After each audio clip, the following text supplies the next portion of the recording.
For life. Yeah.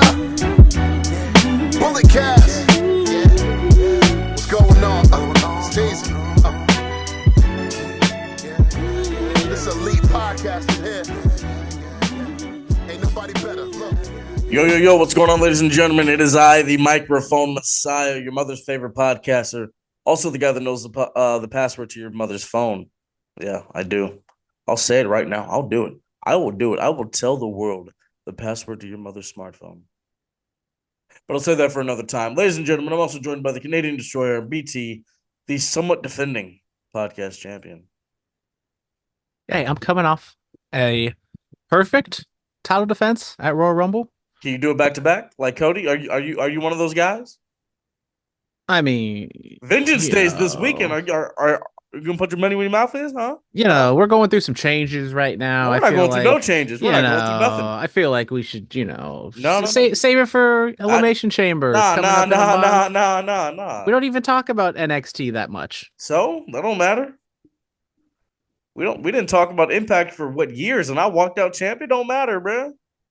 Come on. If Roman's not on the show, then I don't defend. I'm just like Roman. Me and Roman, one of the same. No, you're don't ever say that. You're not that high on the pedestal. Yeah, stop. You are, out of all the champions there are in this business, you are rungs and rungs and rungs and rungs and rungs below. Don't do that. Don't do that. Look, we back to talk some more pro wrestling, man. That's what we do, sports entertainment. Outside the ring, Kevin Patrick, he was released from WWE. He got the boot. Wade Barrett took over his spot on SmackDown. And Pat McAfee took over Wade Barrett's spot on Raw. What a turn of events. Yeah, I mean, Kevin Patrick, he was someone who was okay in the role. He didn't live up to. They've been looking for the next Michael Cole for like the past 20 or 15 years now at this point, and still they haven't really found that next guy that, God forbid, something happens to Cole, that he can kind of step in and fill that void. Michael Cole is? Who's the next Michael Cole? Well, they got to hire the boy. They know. They know. They know where to find that guy. He does commentary in the Bay Area a couple times a month. He's doing commentary this weekend, matter of fact. Yeah. That's sending the tape. Let him know. Yeah. Any of the higher ups who are listening, Lodi, California is the place to be. Come hear it live and in action. It's unfortunate, man. I don't know. I guess they are trying to look for the next Michael Cole. It's kind of like the Rey Mysterio. They've always tried to find the next Rey Mysterio. They never really found them. We shall wait and see. Kevin Patrick, yeah. I mean, it's I don't know. Who else could they have gotten? Like, they've tried multiple people for this role. Like, they tried Mike Adamle, but I think he had Alzheimer's or dementia, so that didn't work out. Todd Gresham, you know what? Matt Stryker might have been the guy, man. Matt Stryker could have been that guy. Matt Stryker absolutely was not the guy. He thought he was much smarter than he actually was, and he tried to do these little inside references and try to pop people in the back or just pop himself, and it didn't really. I popped for everything he said. What are you talking about? Did you not enjoy Matt Stryker? An incredible commentator. Josh Matthews was, he could have been that guy if they had kept him. I like his stuff. I mean, I think if you just kind of go back the past 10 years. What about Tom Phillips? He was good. And that's what I was going to say. The past 10 years are just like those run-of-the-mill white guys that they'd have, the Tom Phillips. They'll just kind of run together. They're a little robotic.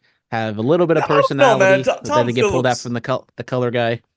Tom Phillips, from the heavens when Montez would hit that frog splash. I don't know. There was something about him. I liked it. Unfortunately, Marty Jannetty's going to have to get his leg amputated. I believe he had an ankle surgery a little while back, and he developed a staph infection from it, and it's resulted in him having his leg amputated. And also, he found out that his sister passed away. So this is not a great week for Marty Jannetty. T's and P's to Marty Jannetty. I mean, it seems like he's going through some stuff. I mean, obviously that sucks to get your leg amputated, especially if it's in an unrelated surgery. But yeah, hopefully everything pans out and he gets better. Yeah. MJF finished filming the Floaters movie. What is this? What is this? Just a big time movie. The MJF, didn't really get that much screen time out there in the Iron Claw like we thought he was going to, but this is it's a comedy. It's about, I guess, some musician like down on their luck and they turn into like a camp counselor at a Jewish summer camp. And so it's like a big time Jewish film. And so I would, seems like MJF and a lot Sounds of like people, something like Adam Sandler or Jack Black would do. Like, who was in this movie? well, former Raw guest host Seth Green is a part of this. Chris Griffin. Okay. Shout out. And Oh, I don't know. That's the only person I really know. Not a big movie guy, let's be honest. oh, I mean, oh man, now I gotta go Google. You're supposed to have this information. Now I have to go Well, Google. I gave you plenty of information, and then now you're trying to look up more information. Why you're just asking just so much of me? Let's see. The film was directed by Rachel Israel Let's see. The and Floaters stars movie. Aya Cash, Judah Lewis, Oh, what's her face is in this? Nina Bloomgarden. Jackie Ton. She was in Glow, the Netflix series. Come on, man. There's the connection to wrestling here. Oh, Yeah, screw MJF. oh God. Brandon. We give him some opportunities and he just doesn't do it. Sarah, You still can't beat me in the predictions. what are you talking about? No, you see, It's on the line this weekend. I hope you're ready. Well, it was on the line last weekend, and who went 4-0? This guy. I hope you're ready. I really do. Okay, we're seeing what all these other people have been in Reservation Dogs, Asteroid City, The Resort, Babysitter, The Boys, Keep the Change. If you're Cobra Kai, someone from Cobra Kai was in this. Okay, so if you're familiar with any of these things and your favorite actor or actresses is in this thing, well, all right, that's nice. That's nice to see. Moving on from that, we got some fan mail. It's not a lot. Ladies and gentlemen, excuse me. In the box. Let's see. All right, who 420. Who? Cody went back to back, unbelievable. But with the Seth foil now in the mix, what does he do? We'll talk about that once we get to Raw. Alfie Lewis. Cody is the guy to lose. He says Cody is the guy to lose to Roman again. Don't think it's finished yet. The story can be more interesting if he has to chase the story to be finished. That makes sense. That's something people have been talking about quite a bit. Yeah, let's get into Monday night. Let's get into Monday Night Raw. So CM Punk comes out there, talks about his injury. He has a torn tricep. Apparently tore during the Future Shock DDT. And for him to continue to go that much longer after that is very impressive, especially at his age. Yeah, talks about his friend that had cancer. He mentions his UFC deal of it all. Very, very passionate speech by Punk. Drew McIntyre comes out there. Drew McIntyre is just a menace. People have been calling him, the player hater of the year. He said he prayed for this to happen, and then for him to attack Punk, I thought, okay, now this is it. This is good. And then Sami Zayn comes out and makes the save. Thoughts on the Punk promo? Thoughts on McIntyre and the attack? I thought the Punk promo was very well done. Obviously, very emotional situation for Punk. He just continues to get injured. We can call these freak injuries, but they're kind of like stacking up at this point at his age. And I don't know how much longer he can keep doing this. I mean, he had those couple house show matches where it seemed to go off without a hitch, and then now you get to the big time, you get to the Royal Rumble match, and you hurt yourself. Not a good look, but he was determined that he'll be back at WrestleMania next year. Hopefully, he can't stay healthy for that. And Drew, just as you said, continues to be an absolute menace. He's on TikTok saying, "Don't forget to train your triceps," and doing tricep push downs and all that stuff. Just trolling everybody. It's they're making the best out of a bad situation. And at first we thought it was the Seth, and now it's turned into Seth and Punk, and Drew has kind of just been the glue that's held it all together right now. Yes. It's an interesting time. Both guys injured. We shall see.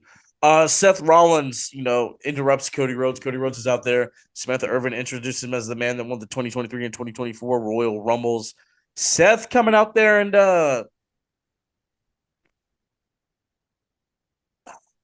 this was interesting. He says, you could go after Roman, sure, but what about me? He's basically, it's kind of as if he was begging for Cody to pick him.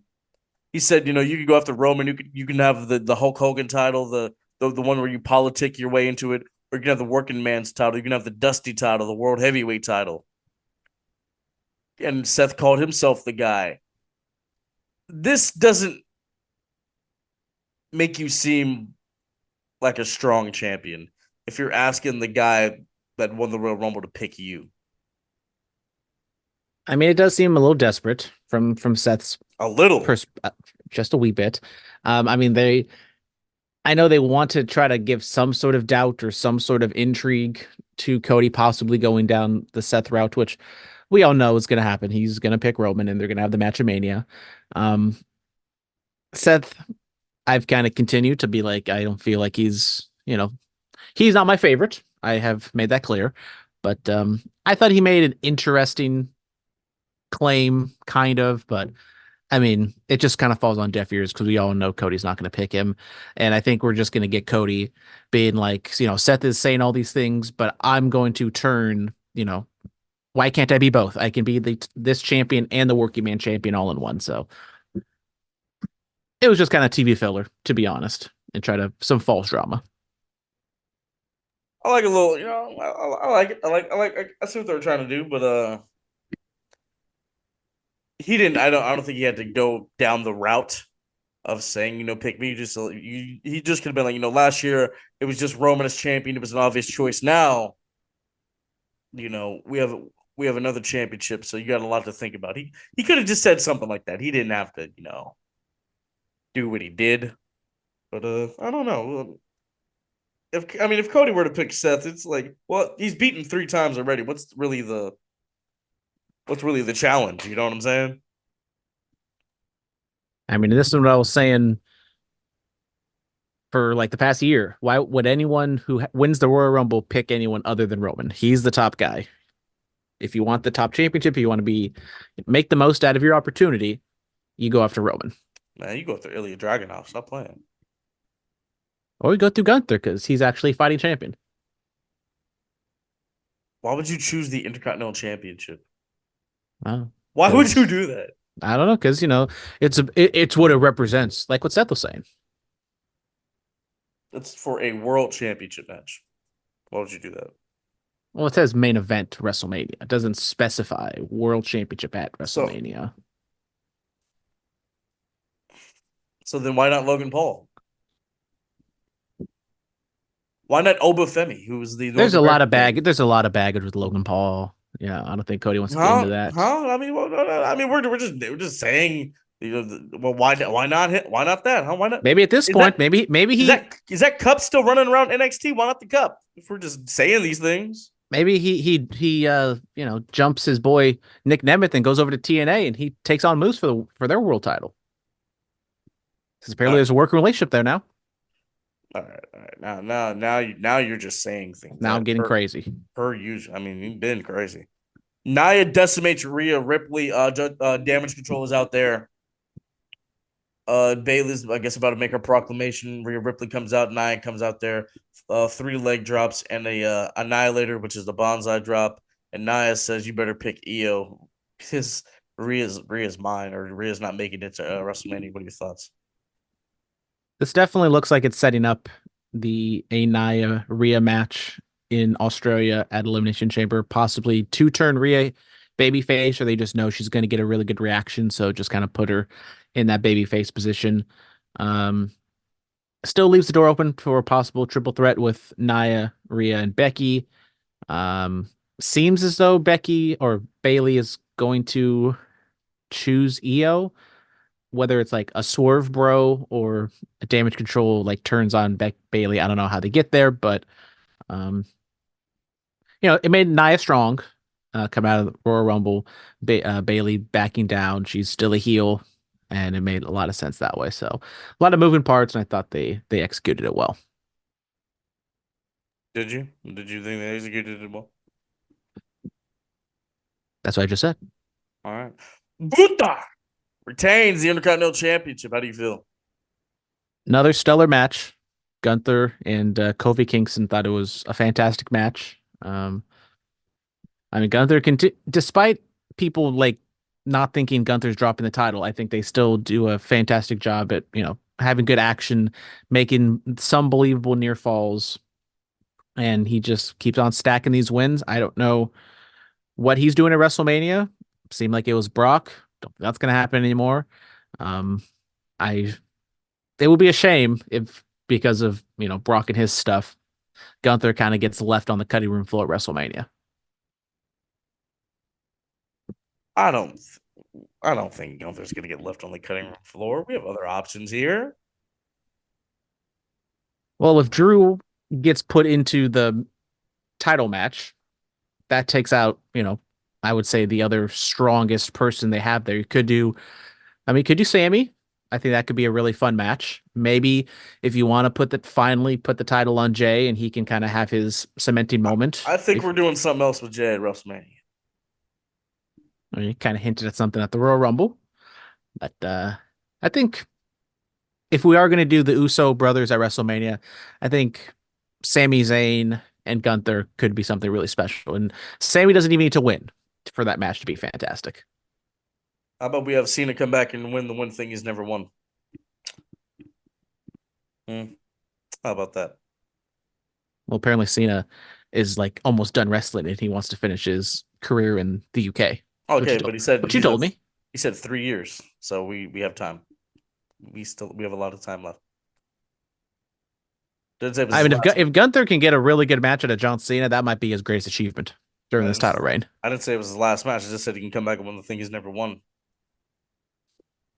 And I'll say it, if Gunther can get a good match out of John Cena in this incarnation. What do you mean? He's the greatest of all time, according to the company. Nobody gets a good match out of John Cena. He just has good matches. Stop. I mean, when was the last good match John Cena had? Bruh. I was there when he wrestled Dom at the house at the dark match. That was good. Very good. That was a few months ago. It was very good. That solo match, the Austin Theory match, barn burners. Well, Solo decimated him, so that's not even a fact. And the match I just referenced was a lot more recent than the Austin Theory match. Well, we're talking about television matches. People at the public. No. You said match. You didn't say televised. You just said match. How many people were at this place? Like 10, 12,000 people? Yeah. That's like 0.05% of the WWE universe. Okay, we weren't talking about attendance. You just said match. And I listed a match. Now you want to throw all these other things in there. This is what he does, ladies and gentlemen. He's been doing this for years, and we've been letting it slide, but not letting it slide no more. Okay? God. Stop just trying to add Phillip's always right. I'm an idiot. I don't know what I'm talking about. No, see, now you just keep adding things that nobody said. No one can beat me in these predictions. Bro, the title's on the line this weekend. Like, keep talking all this smack. My last 2 combined reigns, it's almost been a full year. Keep talking all this smack. The title's on the line. Man, the GCW card is Saturday. You want to put it on the line for that too? See, Phillip just stacking all these opportunities because he knows he can't beat me. He knows he can't beat me, so he's just like throwing things at the wall, hoping it sticks. If I can't beat you, then why are you talking? Just be like, all right, cool, bring it on. That's what a champion does. Huh? You set him up, I'll knock him down. Oh, really? Yeah. We'll see what other shows are happening this weekend. I guarantee you we could have a title defense every week until WrestleMania. So many shows going on. That's a fact. There usually is always a show going on. So, is that what you want to do?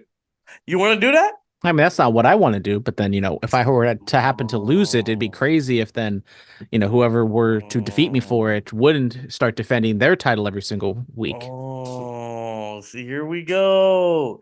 Here we go. Just say you're scared. trembling in my boots. You're not wearing boots because you never wear boots.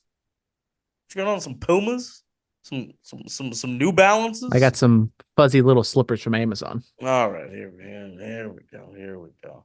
All right, Judgment Day retain the tag titles. Yep, the little 2-3 week DIY feud, I guess, is over now. Moving on to the next thing for them. Yes, our Truth and Judgment Day. How'd you like that segment? I mean, it was fine. They turn on R-Truth again for the however many times it's been. I don't know if R-Truth is going to continue to do this shtick. Maybe he finally gets a clue. I, I don't know what they're going to do with this. We don't know what they are going to do with this. We don't know. We really don't. Let's see what else is there. Andrade signs with Raw. Yeah, I don't know if there was a rhyme or reason for that. I know they like to keep the couples together, with Charlotte being on SmackDown, but Charlotte's gonna be gone for a little bit, so that doesn't really matter. Um, I had Nick Aldis taking a phone call from Braun Breaker, so maybe that means Braun's going to SmackDown. Maybe Shawn Michaels tries to pull some strings to keep him on NXT. Don't know what's gonna go on with that, but Andrade on Raw. Um, be interesting to see what he does if he just kind of moves into the flow of traffic like he was with AEW, just kind of does his thing, has a match here and there. I'm keeping my expectations low for Andrade, and I hope he outshines them. Oh, really? I don't know. What do you do with Andrade right now at this time? I Bro, mean, you just let El Idolo do his thing. Let him do his thing. Bro, what if he took the title off of Gunther? Huh? That would be a hell of a thing to do. I don't even know if he's a face or a heel at this point. He kind of just showed up at the Royal Rumble. He was Andrade. You heard the reaction. We all know. We know what he is. We know what he is. No, No exactly. Trinity no Naomi on Raw, so presumably, I mean, she's going to be on SmackDown. Yes. Noticed her and Jimmy came out at the same numbers in the Rumble. Thought that was a nice little thing. Thought that was cute. Let's go over to AEW. Moxley defeated Jeff Hardy. I saw this. Apparently, first time ever matchup. Was not aware. I did some research. They had a tag team match one time on Raw, but that was no singles match between the two. A lot of talks on the rankings, which the first rankings just dropped. So excited about that. Moxley gets the win. Jeff takes the loss. He throws a little hissy fit after the fact. So continuing down this road of the Hardys turning heel for some reason. And yeah, and there was a lot of luchadors at ringside because one of them is going to be facing Danielson at Collision. Mystico was one of them, and it was like a 4 or 5 on 1 beatdown on Moxley because BCC was not there. Don't want to add extra letters in there.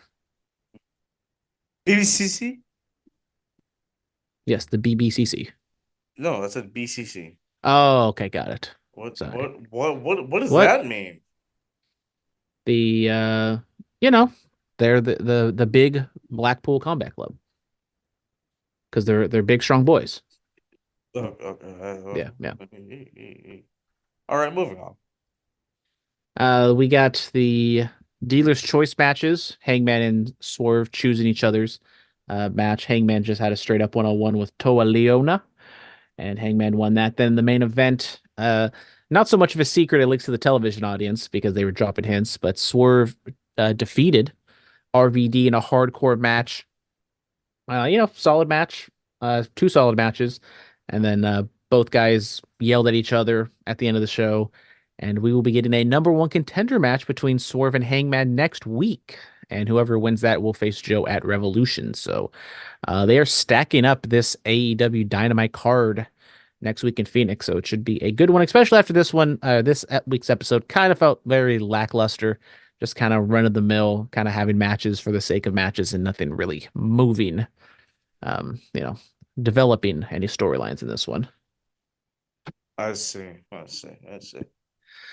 We did get some storyline development with Sting, Darby, Ricky Starks, and Big Bill. They had a sit down and no physicality. Almost came close with Ricky Starks throwing some water in Darby's face, but they kind of talked about how Ricky was in Sting's first AEW match and how their relationship has evolved or devolved, and what it means to fight for the tag titles and all that other good fun stuff. So I thought that was probably the best thing on the show, especially after last week when Sting didn't show any motivation to go after the tag title. So I thought that was good. And then we had our one women's match of the night as Deonna Purrazzo took on and defeated Taya Valkyrie in front of Toni Storm. Solid match. Purrazzo gets the win, and it is what it is. Presumably, it's going to be Purrazzo and Toni Storm at Revolution. They had a nice little video package with Purrazzo talking about her and Toni Storm's relationship, and threw some pictures from like 2019, 2020, stuff like that. I see. Yeah, I don't know. Just I still don't feel it. I love AEW. I'm glad they're around and all this other stuff. And I don't feel it like I used to. Why is that, Brandon? Why is that? Well, I think it's definitely showcasing that AEW is not in a great spot right now. I mean, attendance is down. Television's kind of stagnant in terms of ratings and stuff. And I don't want to say I told you so, but I would say this dates all the way back to the Adam Cole MJF stuff, which we did get the Undisputed Kingdom show up today. We've had this reveal for like a month now, Adam Cole being the devil. We still don't understand why he turned, how he turned, when was this all developed, what was all the point of this. Like, you can say maybe they're trying to delay it because MJF's not there, but I forgot that he revealed himself as the devil. See, that's what I'm talking about. it comes all the way from the top. And I think right now with Samoa Joe as a champion, I think he's doing a great job. Swerve and Hangman's a good top of the line feud, and there's just kind of everything else. Yeah, I mean, you just kind of ran through it I ran through it with all the matches and stuff. And next week, it's going to be, I think next week's an important show because it's kind of like the in-between point between now and Revolution. So now, after next week, they're kind of going to kickstart the build for the pay-per-view. Doesn't Tony Khan have an announcement? I mean, he has an announcement every single week. I don't know what this one will be. Maybe he's going to finally kill ROH. Maybe he's going to sign a deal with Max, or there's a television deal in place. I don't know. Maybe he's going to announce he didn't get to sign Kazuchika Okada.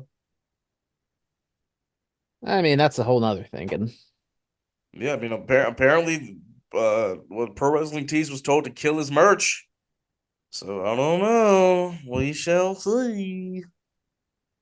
I told you he should go to WWE. So yeah, I get some things right every now and then. Yeah. What else happened on this show? That was it. That was it. Cool. All right, ladies and gentlemen, NXT Vengeance Day. Title is on the line. You thought I was playing. You really thought I was playing about this. Want to talk that issue. Don't want to defend the championship. Come on now, man. The family versus OTM. Who you got? I'll go with the family. Be honest, no real.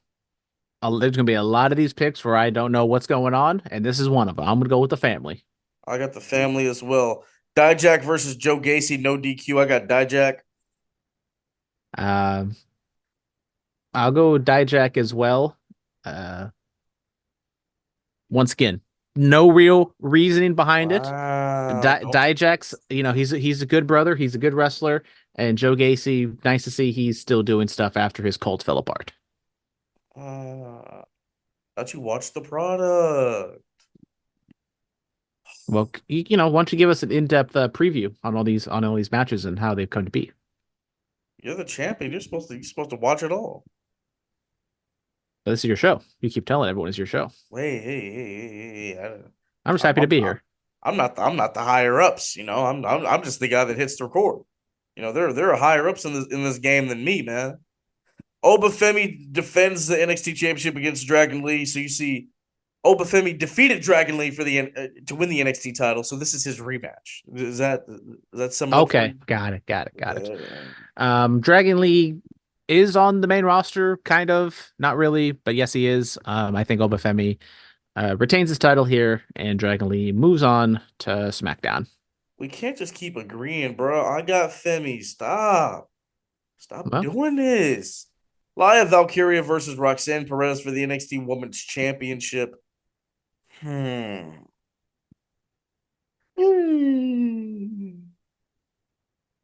know what? I'll go on a limb and I'll say we're gonna have a title change here. Give me Roxy. Oh, you'll do it. I'll do it. Roxy, she's showing more of a heelish tendency, even though, she was in the Royal Rumble this week and we didn't really see that much. I think she gets the title again. Maybe she gets a, character change in this one. So give me Roxy for the win. All right. Dusty Rhodes Tag Team Classic. I got Valkyria. Baron Corbin and Braun Breaker going up against Trick Williams and Carmelo Hayes. I got Corbin and Breaker taking it.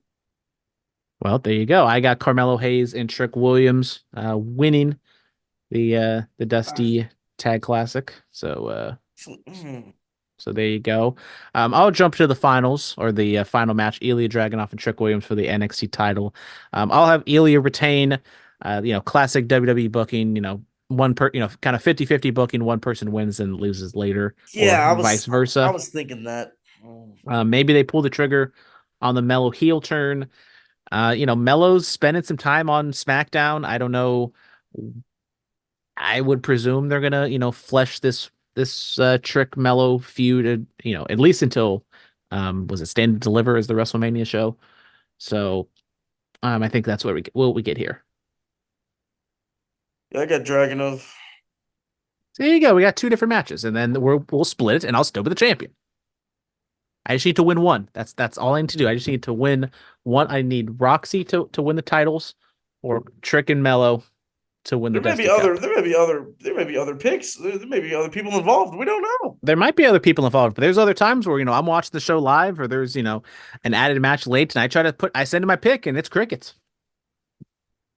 You usually always doing something else.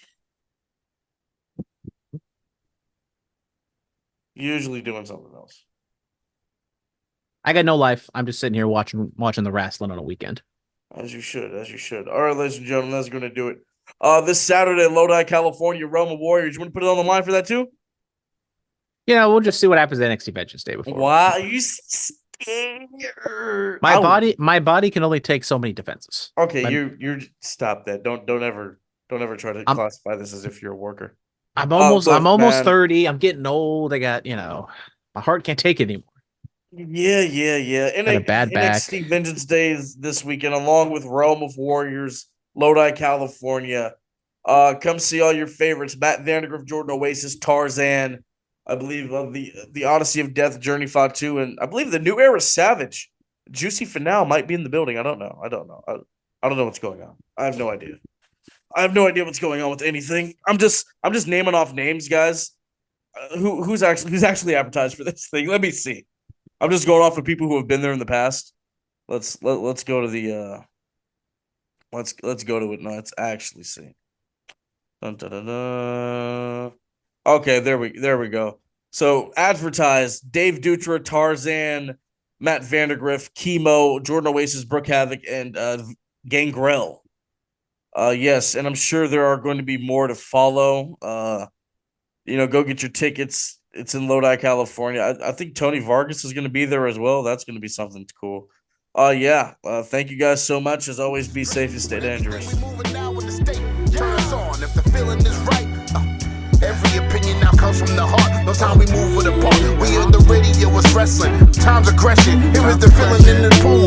Get the lesson. And if you want to prove it to you now, here's the feeling in the time and everything that we did. Listen to the senators connecting it. Moving on everything that's pronouncing it. Everything we did in the time now with the testament. Here is the feeling when we live on the stage. And everything we do, turning the page. Nobody doesn't like us. The feeling when we move, we are excited. Elite podcasting. I know you like it. Yeah, the bullet cast, fearless. The bullet cast, fearless. The bullet cast, fearless. Elite podcasting. We are. This has been the Bulletcast. Thank you for listening. The bullet cast now.